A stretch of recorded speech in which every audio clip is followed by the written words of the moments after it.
Coco Martin hindi namalayan at pangalan ni Aliana ang binitawan. Naging usap-usapan ngayon sa lahat ng social media platform ang pagkadulas ng aktor na si Coco Martin sa set ng FP Chase Ang Probinsyano.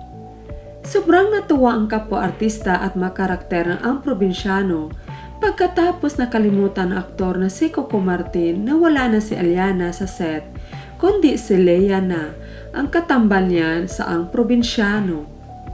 Pero pangalan ni Aliana ang binanggit sa halip na Leia.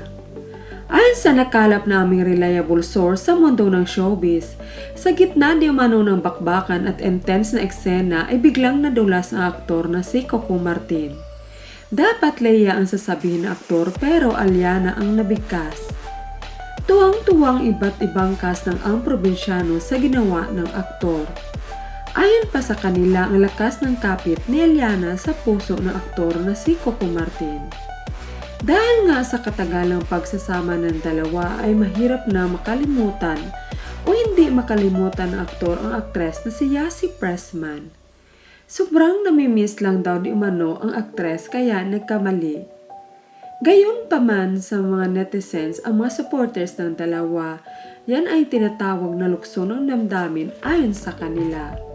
At kusang naramdaman lamang kahit hindi na sila magkasama sa seryeng Ang Probinsyano.